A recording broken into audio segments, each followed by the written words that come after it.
حامیم حقیقی معنی اللہ رسول ہی بہتر جانتے ہیں۔ قسم روشن کتاب کی، بے شک ہم نے اسے عربی زبان کا قرآن بنایا ہے تاکہ تم لوگ سمجھ سکو، بے شک وہ ہمارے پاس سب کتابوں کی اصل لوح محفوظ میں ثبت ہے، یقیناً یہ سب کتابوں پر بلند مرتبہ بڑی حکمت والا ہے۔ اور کیا ہم اس نصیحت کو تم سے اس بنا پر روک دیں کہ تم حد سے گزر جانے والی قوم ہو؟ اور پہلے لوگوں میں ہم نے کتنے پیغمبر بھیجے تھے اور کوئی نبی ان کے پاس نہیں آتا تھا مگر وہ اس کا مذاق اڑایا کرتے تھے، اور ہم نے ان کفار مکہ سے زیادہ زوراور لوگوں کو ہلاک کر دیا، اور اگلے لوگوں کا حال کئی جگہ پہلے گزر چکا ہے۔ اگر آپ ان سے پوچھیں کہ آسمان اور زمین کو کس نے پیدا کیا تو وہ یقیناً کہیں گے انہیں غالب علم والے رب نے پیدا کیا ہے، جس نے تمہارے لیے زمین کو بچھونا بنایا اور اس میں تمہارے لیے راستے بنائے تاکہ تم منزل مقصود تک پہنچ سکو، اور جس نے آسمان سے اندازہ ضرورت کے مطابق پانی اتارا، پھر ہم نے اس سے مردہ شہر کو زندہ کر دیا، اس طرح تم بھی مرنے کے بعد زمین سے نکالے جاؤ گے، اور جس نے تمام اقسام و اصناف کی مخلوق پیدا کی اور تمہارے لیے کشتیاں بحری جہاز بنائے چپائے بنائے جن پر تم بحر و بر میں سوار ہوتے ہو تاکہ تم ان کی پشتوں یا نشستوں پر درست ہو کر بیٹھ سکو، پھر تم اپنے رب کی نعمت کو یاد کرو جب تم سکون سے اس سواری کی نشست پر بیٹھ جاؤ تو کہو پاک ہے وہ ذات جس نے اس کو ہمارے تابع کر دیا، حالانکہ ہم اسے قابو میں نہیں لا سکتے تھے، اور بے شک ہم اپنے رب کی طرف ضرور لوٹ کر جانے والے ہیں۔ اور ان مشرکوں نے اس کے بندوں میں سے بعض کو اس کی اولاد قرار دے کر اس کے جز بنا دیے، بے شک انسان صریحاً بڑا ناشکر گزار ہے۔ اے کافرو، اپنے پیمانہ فکر کے مطابق یہی جواب دو کہ کیا اس نے اپنی مخلوقات میں سے خود اپنے لیے تو بیٹیاں بنا رکھی ہیں اور تمہیں بیٹوں کے ساتھ مختص کر رکھا ہے؟ اپنے لیے کیا بنا رکھی ہیں؟ بیٹیاں۔ ہاں جی، یہ پڑھ چکے ہیں ہم لوگ ڈیٹیل سے۔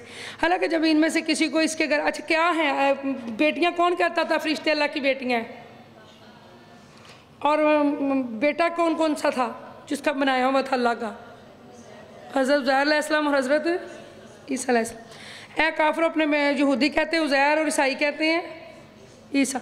اے کافر، اپنے پیمانہ فکر کے مطابق یہی جواب دو کہ کیا اس نے اپنی مخلوقات میں سے خود اپنے لیے تو بیٹیاں بنا رکھی ہیں اور تمہیں بیٹوں کے ساتھ مختص کر رکھا ہے؟ حالانکہ جب ان میں سے کسی کو اس کے گھر میں بیٹی کی پیدائش کی خبر دی جاتی ہے جسے انہوں نے خدائے رحمان کا شبہ بنا رکھا ہے تو اس کا چہرہ سیاہ ہو جاتا ہے اور غم و غصے سے بھر جاتا ہے۔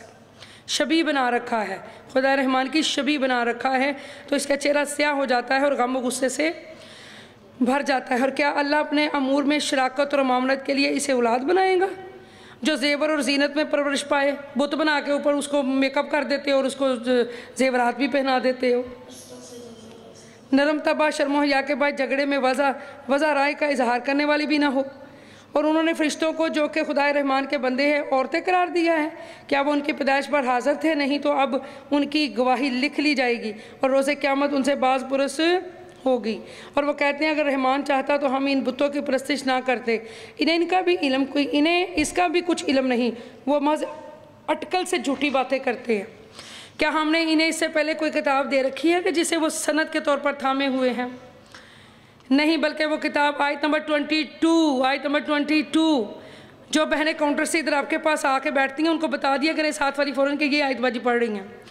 نہیں، بلکہ وہ کہتے ہیں کہ بے شک ہم نے اپنے باپ دادا کو ایک ملت اور مذہب پر پایا، یقیناً ہم انہی کے نقوش قدم پر چلتے ہوئے ہدایت یافتہ ہیں، اور اسی طرح ہم نے کسی بستی میں آپ سے پہلے کوئی ڈر سنانے والا نہیں بھیجا مگر وہاں کے وڈیروں اور خوشحال لوگوں نے کہا بے شک ہم نے اپنے باپ دادا کو ایک طریقہ مذہب پر پایا اور ہم یقیناً انہی کے نقوش قدم کی اقتداء کرنے والے ہیں۔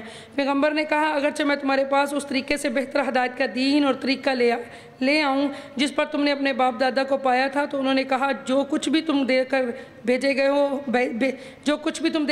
گئے ہو ہم اس کے منکر ہیں، سو ہم نے ان سے بدلہ لے لیا، پس آپ دیکھیے کہ جھٹلانے والوں کا کیسا انجام ہوا۔